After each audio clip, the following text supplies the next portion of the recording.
Hey, it's Pastor Sam DeChico here from Concord Baptist Church for another podcast. Haven't done one in a little bit. And today I have Brother John Bradford with us. Brother John was the very first podcast interview that I did quite some time ago. And with school starting up, Concord Christian Academy starting up next week, we thought it'd be good to just spend some time talking about our Christian school. It's a very big part of our church ministry. It takes up a lot of our buildings, takes up a lot of our time. It's a very busy place around here, 5 days a week, Monday through Friday, with the school ministry. And we want to talk about the Christian school movement. And so let me give you a little history of our academy before we get into a little conversation with Pastor John here. Our church, Concord Baptist Church, was started in 1971. About 5 years later, in 1976, Concord Christian Academy was established. They built another part of our building just to house our school with a gymnasium, a kitchen, classrooms. And since 1976, Concord Christian Academy has been serving our community. So for 49 years, we've seen a lot of kids come and go through our academy. Right now, we have some of the kids who went through our school. Their kids are coming to our school, second generation. So it's kind of neat to watch all the families that we've been able to reach through Concord Christian Academy. And certainly it's a ministry for our church, but it's a ministry for the community. And there's a lot of people from other churches of like faith that come and partner with us and put their kids here. We, of course, go from K3, excuse me, all the way up through 12th grade. We do have the preschool next door, the daycare, which covers from infancy through the 2-year-olds. So, but from 3-year-olds to 12th is Concord Christian Academy. This year, we're looking forward to another great school year. So, Pastor John, it's good to have you on our broadcast again. Feel honored. You are the only one that's done 2 podcasts with me. Podcasts, yes. All right. So, and I'm sure we'll be doing some more in the future. But let's talk about Christian education. So in 1976, there was actually a lot of churches starting Christian schools. It became a very strong movement. They had programs like the ACE, and then, of course, later on, other more traditional classroom settings were established. But you, of course, are a product of our Concord Christian Academy. We talked about that in the first podcast, how you came here as a teenager. Then later on, of course, we were able to hire you as a teacher. And now, how many years have you been the principal at our school? This is going to be my 6th year as the principal. 6 years principal. Okay, and you've done a wonderful job. I know that it's a challenge. Yes. And I know I try to encourage you a lot because you have to recruit kids, families, finances, dealing with parents, dealing with kids, dealing with staff, dealing with the state. Yes. So you really have to deal with a lot of issues. I've always said that I'm so thankful that I was never called to be a Christian school principal, but I'm thankful you have been. So anyhow, so let's talk about our Christian school. So what's the philosophy? Why does Wilmington, why does our community, why do communities all throughout the United States need Christian schools? Well, the main reason is because Christian schools promote Jesus Christ and they teach the Word of God.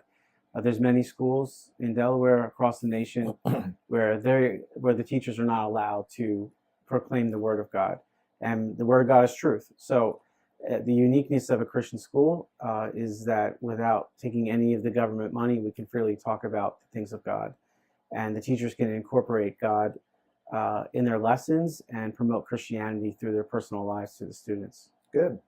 And I know, of course, there's some issues in the public school. I know a number of good Christian families put their children in public school. We're not here to criticize them, but there's maybe a warning that they need to find out what's going on in their school systems, because evolution certainly is one of the issues that is taught openly and freely. They do not want teachers that would be Christians talking about creation, so that's an issue. Of course, the whole issues, with the other discipline issues and things like that. But as far as Concord Christian Academy goes, what can the average parent expect? They're paying money. They chose not to put their kids in a public school. They are now paying a tuition, which we are, compared to other Christian schools, very, very affordable. And, we try to keep things where parents can have an opportunity. We also have scholarships to help some of the parents that would need financial aid likewise. But what can the average parent expect when they put their kid in Concord Christian Academy? Sure. Well, altogether, there's around 1,400 hours that a student is influenced every year in school. It's a considerable amount of hours, more than the hours that they're going to be at church. And sometimes, depending upon the week or the month with activities, sometimes even more than what the child is at home. So schools have a tremendous impact on students. In our Christian school, the impact is more than just having our regular classes and then having a Bible class. The benefit of coming to a Christian school like ours is that we teach the Bible through every subject, so that the student comes away not thinking that, okay, I can live my life biblically in some areas and not in others, but that all knowledge is God's knowledge, all truth is God's truth, and you can see God's fingerwork and handiwork in every subject. Right. So it's a Christ-centered education. So they're seeing Jesus in history, Jesus in government, even in math and science, how God puts everything in order. So as far as parents go, do they have an opportunity to know what's going on with their kids? Do they receive information on a regular basis? Yes, this is one of the things that we really love talking to parents about. We are very transparent with what the students are learning in the classrooms. Parents can look at the textbooks. We relate to them through our student handbooks, student parent handbooks, exactly what is being taught. We have a curriculum guide that they're welcome to look at any time. Other schools may not be as open and not transparent, but we can promise two things. You can know exactly what we're teaching the kids, and that it would be biblically centered. Good. Now, of course, there's a lot of teaching going on in the classrooms, but Concord Christian Academy also has other programs outside the classroom to aid in the whole educational environment. So maybe talk about some of the activities they're involved in, maybe some of the sports that we offer. Yeah, so absolutely. So Christian living is just more than academics, right? So there's other opportunities that are involved that we'll have throughout life. And in the school setting, we can also teach the students through those different fields. So as far as sports go, we have volleyball and basketball currently for the girls. We're looking to possibly add a soccer team in the spring for them. And for the boys, we have soccer in the fall and basketball in the winter for them, and possibly maybe a volleyball team. We're really excited about that for them in the spring. The younger kids are able to, that sports program starts in 5th grade. The younger kids are able to have like a sports clinic where they can learn some of the fundamentals. So that kind of rounds out our sports program. We also have a great music program here where students can learn how to sing and play instruments, but also the reason why we sing and who created music and the patterns of it. And we also have other fine arts programs. We have theater and drama where they can perfect their speaking skills and learn some narration type skills as well. Good. I know we have a lot of plays going on. We have music presentations at the church. The kids come twice a year. Yes. Have the bell choir sing, and very talented. Mrs. Janet Egoff is in charge of that, does a wonderful job. We've had music concerts, things of that nature. They've really been a blessing. But then I know you're involved in field trips. You go to Philly, Washington, maybe some of the places. Yeah, so every year it varies, of course, but sometimes, depending upon the curriculum that we're teaching in the school, we'll go to Philadelphia. We've gone to Washington, D.C., to the Smithsonian Museums or to the Bible Museum. We've done some work with touring some government sites as well in the state of Delaware and in Washington, D.C. And then sometimes the field trips are really field trips. They're out in the open. They're seeing God's handiwork in nature through places like North Bay in Maryland. But we try to present them with a number of opportunities that are for each learning type. Something that maybe they wouldn't all enjoy, but at some point during the year, every student will enjoy one of these field trips. Yeah. Mm-hmm. Now, how many students are enrolled presently for this coming year? Sure. So on this side of the ministry, we go from K3 to 12th grade. We currently have 181 students, and probably by the end of this week, we'll probably have around 185 students in school. And what's the average size teacher classroom ratio? Yes, this is also one of the benefits of our school. We try to keep these numbers lower so that we can give more individual attention to the students. So right now, we average around 12 students per class throughout the school. Now, your preschool is pretty filled up.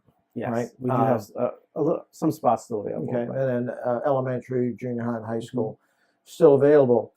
We do have a Concord Christian Academy Day coming up in September 7th. That's on a Sunday, which at the church we will introduce all of our staff members, and they will tell us what positions that they are involved in, and we'll have a time of prayer for them and kind of dedicate them for the year. Now, you're of course involved as administrator, but you're also a teacher. What will you be teaching this year?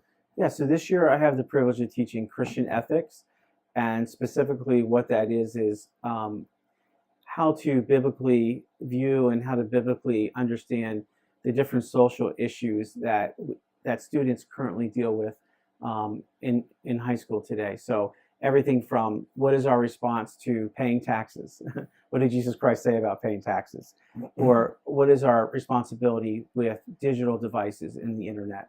Okay. And so the students get to learn biblical worldview through each one of these modern issues that some students didn't have to deal with 10 years ago, 15 years ago, 20 years ago, but it's relevant today. All right. Now, how many staff members, teachers and staff, do you have on the school this year? Do you know? Yeah, so we have around, between part-time and full-time, we have around 25. 25, okay. Members, yeah. All righty. And so you're an administrator. So yes. You have kind of a tough job sometimes. Kind of tell me briefly, what are some of your responsibilities? What keeps you busy throughout the day? Sure. So administrator roles, just a little history here in context. First started out as just being a principal. And what that means is that you are the lead teacher, right? So you had some knowledge of teaching, you're able to mentor other teachers and bring them along. But as schools have progressed throughout the history of the United States, it's become more complicated, right? And now it's more than just, teaching. Now you have to submit sometimes paperwork to the government. Sometimes you have to deal with the finances and plan budgets. And then other things that we've come across recently is because of the pandemic, so many businesses that we operate with have changed their policies, and now we have to help them with their audits and help them with their paperwork that they're submitting to the government. So it is more than teaching, right. But my favorite part of it is being in the classroom. You're involved in discipline, taking care of disciplinary problems, staff problems, hiring. Yes. Unfortunately, at times firing. Not much though. Not much. We have a great staff. Most of the staff members, a number of them taught you when you were here. So we have a longevity of, for our staff members have had, many, many years. And it's been a blessing. And of course, as we mentioned in the first podcast, you're also our associate pastor at church. You have music ministry, you have Sunday school, you help me in filling in pulpit supply, other areas. So you keep pretty busy, don't you? Yes. Yes, I do. Now, in closing, what can we do as parents, church members, school parents? What can we do to help Concord Christian Academy? I mean, giving, praying. What are some things that we can do? Yeah. So the most immediate things that come to my mind are obviously praying. We need lots of prayer. We live in a wicked world, so we always need prayer for protection and God's protective hand upon our ministry here. But also, some people they are looking for places to give. Not everyone's in that, part of the time of their life, but others are. And on our website, we have a donation page. If that's something that interests you, we would love to have some financial support that way. But also, we believe that the most valuable resource are the people that are connected to our ministry. So we would love for people to be involved, whether it's reading to kids or just saying, like, I can help fix something maybe in the school. You will find that it is a very satisfying thing to give back to this ministry in some of these ways. Good. Well, Pastor John, we're looking forward to a great school year, and thanks for being on our podcast again.